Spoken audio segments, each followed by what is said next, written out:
आप लोग जो है गिरिराज सिंह के पूर्वजों के गलती की वजह से भारत में रह गए। गिरिराज सिंह को ना बोलने आता है और ना ही समाज के बीच में उनकी कोई अपनी पहचान है। माननीय प्रधानमंत्री जी जो अपनी बातें कहा करते हैं, उस बातों के विपरीत जाकर के इस तरह के लोगों को तरजीह दिया जाना ये स्पष्ट करता है कि भारतीय जनता पार्टी सिर्फ नफरत, धार्मिक उन्माद और भाषाई आतंक फैलाने वाले लोगों का सहारा लेकर के राजनीतिक रोटी सेकना चाहती है। सर, दूसरी तरफ हम देखेंगे कि ओवैसी जैसे लोग इनको मौका भी तो देते हैं कि ओवैसी या अन्य लोग ये उन्हीं की भाषा बोलते हैं जो भारतीय जनता पार्टी चाहती है। वो भारत सरकार के मंत्री हैं, जिस कारण उनकी बातों को मीडिया भी तवज्जो देता है। सबसे बड़ी बात यह है कि भारत सरकार का मंत्री और जिस भाषा का इस्तेमाल ये स्पष्ट करता है कि भारतीय जनता पार्टी कैसे लोगों को प्रश्रय दे रहा है।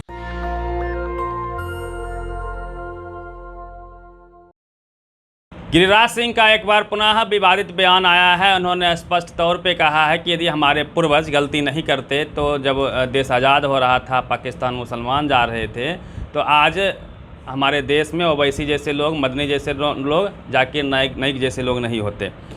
इस स्टेटमेंट पर सर आपकी क्या प्रतिक्रिया? इसी पे बात करने के लिए हमारे साथ एजाज अहमद जी हैं, आरजेडी के प्रवक्ता हैं। सर, आप लोग जो है गिरिराज सिंह के पूर्वजों के गलती की वजह से भारत में रह गए।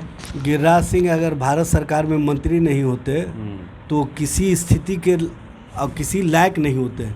गिरिराज सिंह को ना बोलने आता है, ना उनको चलने आता है और ना ही समाज के बीच में उनकी कोई अपनी पहचान है। वो भारत सरकार के मंत्री हैं, जिस कारण उनकी बातों को मीडिया भी तवज्जो देता है। सबसे बड़ी बात यह है कि भारत सरकार का मंत्री और जिस भाषा का इस्तेमाल ये स्पष्ट करता है कि भारतीय जनता पार्टी कैसे लोगों को प्रश्रय दे रहा है। और कहीं ना कहीं माननीय प्रधानमंत्री जी जो अपनी बातें कहा करते हैं, उस बातों के विपरीत जाकर के इस तरह के लोगों को तरजीह दिया जाना ये स्पष्ट करता है कि भारतीय जनता पार्टी सिर्फ नफरत, धार्मिक उन्माद और भाषाई आतंक फैलाने वाले लोगों का सहारा लेकर के राजनीतिक रोटी सेकना चाहती है। लेकिन चाहे लाख प्रयास कर ले, भारतीय जनता पार्टी इस बार जनता उनको उस स्थिति में पहुंचाने का काम करेगी जिस स्थिति में उन्होंने कल्पना भी नहीं की। सर, ऐसा पहली बार नहीं है, कई बार वो बोले हैं कि जो जिसको ज़रूरत है पाकिस्तान चले जाए, कब्रिस्तान की बात करते हैं, हर चुनाव हो, ऐसे आए दिन बोलते रहते हैं। तो क्या ये सगल बन गया है उन लोगों के लिए? देखिए, उनकी अपनी पहचान कोई सकारात्मक सोच की है नहीं। खुद को हिंदू हृदय सम्राट बोलते हैं। भाई, वो हिंदू कितने बड़े हैं सबको पता है। हिंदू भी उनके बारे में जानते हैं कि ये हिंदू कम है, ये उन्मादी ज़्यादा हैं। और उन्माद की भाषा बोलने वाला कभी भी हिंदू और हिंदुत्व की बात कर ही नहीं सकता। जो हिंदू होता है, जो सनातन धर्म में विश्वास रखता है, वो प्रेम, कहीं ना कहीं मोहब्बत और जो विचार है उससे ही स्पष्ट होता है कि इसकी सोच क्या है। क्योंकि जो भारत की संस्कृति है, गंगा जमुनी संस्कृति है।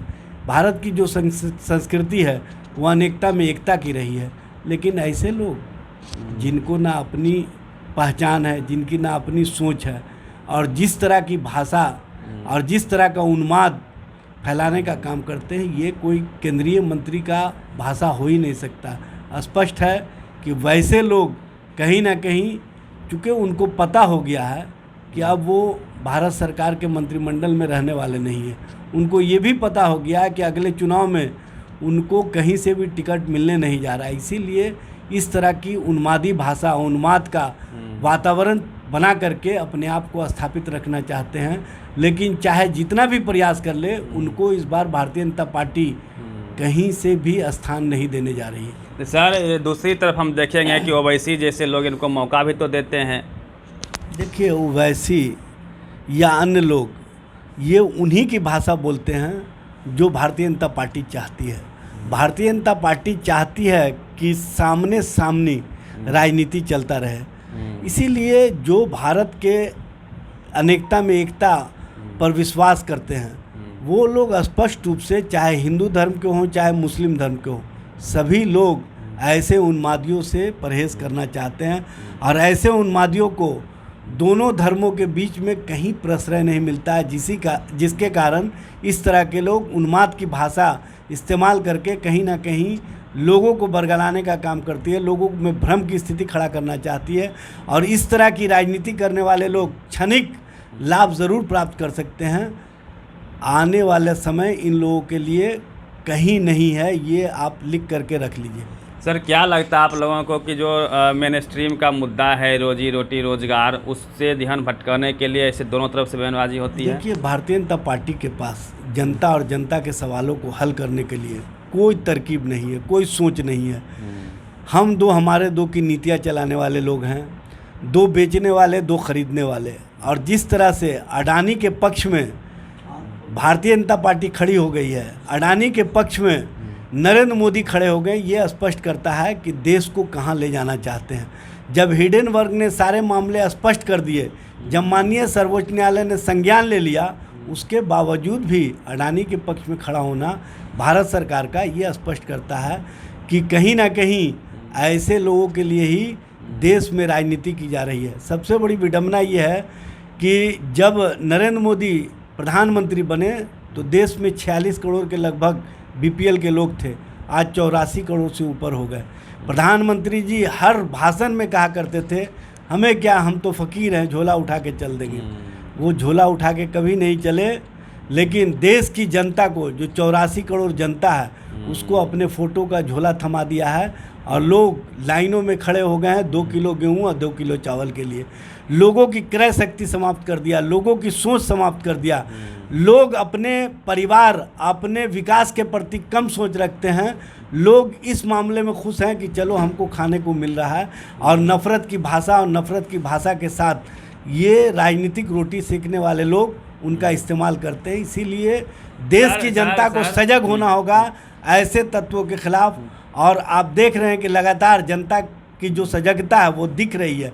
नफ़रत वाली भाषा को बिहार ने समाप्त किया है, उसको कर्नाटक ने भी सुना है, देश भी सुन रहा है। आने वाला समय ऐसे नफ़रती लोगों को, ऐसे नफ़रती भाषा बोलने वाले लोगों को, ऐसे उन्मादी लोगों को उनका स्थान उस तरह से सीमित कर दिया जाएगा कि वो राजनीति में अपने आप को सोचेंगे कि अब हम कौन सी भाषा इस्तेमाल। सर, एक आखिरी सवाल लेंगे। सारा नेशनल मीडिया ये इस तरह के बयानों को तरजीह दे रही है, लेकिन देश की बेटियां, पहलवान बेटियां महीने भर से जंतर मंतर पर बैठी हुई है, उसको लेके कोई सवाल नहीं है, कोई टीवी अखबार में जगह नहीं है। देखिए, उसको लेकर के पूरा देश आंदोलित है, पूरे देश के लोग आंदोलित हैं। टीवी अखबार कहाँ दिखा रहा है सर? भाई, टीवी अखबार क्यों दिखाएगा? क्योंकि अडानी का टीवी है, अंबानी का टीवी है, वो क्यों दिखाएगा? और प्रधानमंत्री जिसके साथ खड़े हो गए हैं, जो ब्रजभूषण शरण सिंह के साथ देश का प्रधानमंत्री खड़ा हो जाए, वहाँ बेटियां कहाँ सुरक्षित रह सकती है? बेटियों की सुरक्षा के लिए सभी को सड़कों पर आना होगा और उस तरह से आंदोलन खड़ा करना होगा जिस तरह से किसानों ने आंदोलन खड़ा करके देश के नौजवानों को साथ लेकर के भारत सरकार को झुकाने का काम किया था। बेटियों को न्याय दिलाने के लिए सभी को एकजुटता के साथ सामने आना होगा और इसमें कोई पक्ष विपक्ष नहीं, इसमें बेटी के न्याय के लिए गुहार लगानी होगी। चलिए, बहुत बहुत धन्यवाद आपका, आपने वक्त निकाला। ये थे एजाज़ अहमद। और जिस प्रकार से गिरिराज सिंह लगातार उटपटांग बयान दे रहे हैं, नफरत फैलाने वाला बयान दे रहे हैं, उस पर उन्होंने अपनी प्रतिक्रिया जाहिर की। इनकी प्रतिक्रिया से आप कितने सहमत हैं और सहमत हैं, अपनी प्रतिक्रिया आप कमेंट बॉक्स में जरूर दीजिएगा। रवि मेहता, नेशनल दस्तक, पटना। नेशनल दस्तक की आपसे गुजारिश है कि अगर इसको बचाना चाहते हैं तो नेशनल दस्तक को सब्सक्राइब करने के लिए रेड कलर के सब्सक्राइब बटन को दबाएं, फिर बेल आइकन की घंटी दबाएं। नेशनल दस्तक को बचाने के लिए बहुत जरूरी है कि हर खबर को शेयर करें, लाइक करें, कमेंट जरूर करें।